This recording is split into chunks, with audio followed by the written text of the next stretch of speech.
శ్రీ గురుభ్యో నమః.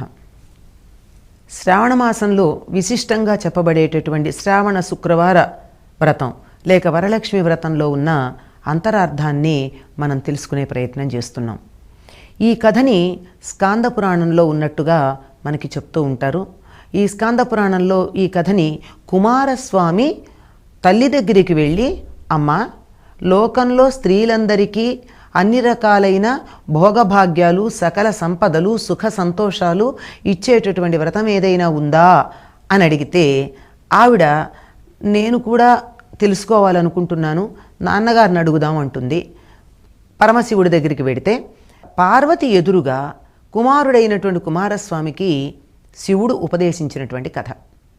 పార్వతీ పరమేశ్వరులు మనకి జగన్మాత, జగత్పిత. కుమారస్వామి మనందరికీ ప్రతీకగా, ఆ జగన్మాతా పితరులకు సంతానమైన మనందరికీ ప్రతీకగా కుమారుడు. అందుకే ఆయన కుమారస్వామి అన్నారు. వారికి కొడుకు. ఆయనకు ఉపదేశం చేశారు గనక మనందరికీ కూడా ఉపదేశం చేసినట్టే.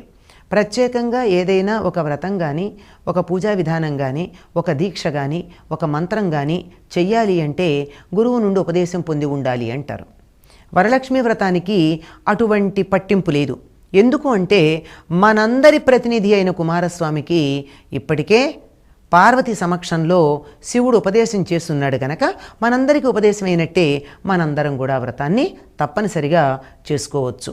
కనుక ఈ సంప్రదాయంలో వచ్చినటువంటి ఈ కథని సౌనకాది మహర్షులకి సూత మహాముని తెలియచెప్పడం జరిగింది.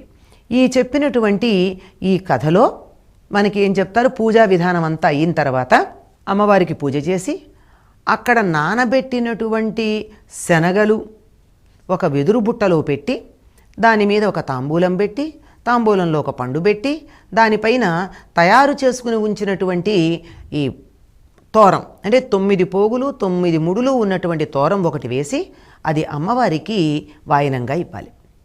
అయిన తర్వాత ఒక తోరాన్ని తాను చేతికి కట్టుకోవాలి. మరి ఒక తోరాన్ని కత్తికి కట్టి కొంతమంది కాటుక పడతారు. కొంతమంది కాటుక పట్టే అవసరం లేదండి, మంగళగౌరీ వ్రతానికే పడతాం, దీనికి అంత అవసరం లేదని చెప్పేటటువంటి వాళ్ళు కూడా ఉన్నారు. ఈ వ్రతానికి ప్రత్యేకంగా ఒక ఉద్యాపన అంటూ లేదు. ఎందుకంటే 5 ఏళ్ళు చేయాలి, 6 ఏళ్ళు చేయాలి, 10 ఏళ్ళు చేయాలి అని కాల నియమం, సంఖ్యా నియమం ఉన్నటువంటి వ్రతాలకో నోములకో ఉద్యాపన ఉంటుంది. కానీ జీవితమంతా చేసుకునేటటువంటి వాటికి ఉద్యాపన ఉండదు. ఉండకపోగా ఈ వ్రతం అనే దానికి అర్థం ఏమిటంటే మన ప్రవర్తనలో దీనిలో చెప్పబడినటువంటి అంశాలు ఇమిడిపోవాలి.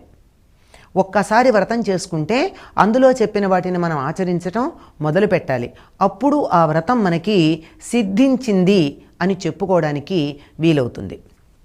కనుక ఈ కాటుక పడితే పడతారు, లేకపోతే లేదు.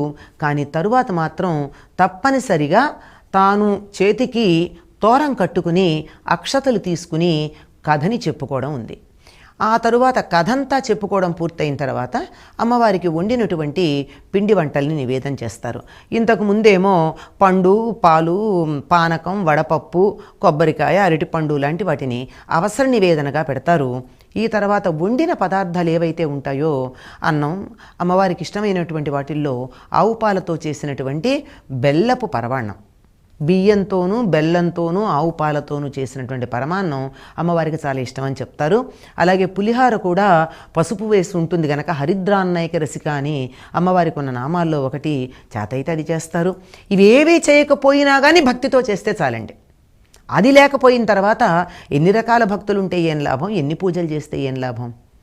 కనుక ఇవన్నీ చేసి చేతిలో అక్షతలు తీసుకుని కథ చెప్పుకుని ఆ కథ అక్షతలు కొన్ని అమ్మవారి మీద వేసి కొన్ని తమ శిరస్సును ధరించి, ఒకవేళ ఏ కారణంగాన్నా ఈ వ్రతం చేసుకోవడానికి వీల్లేని వాళ్ళు ఎవరైనా ఉంటే వాళ్ళకి మరికొన్ని అక్షతలు ఇవ్వడం ఉంటుంది.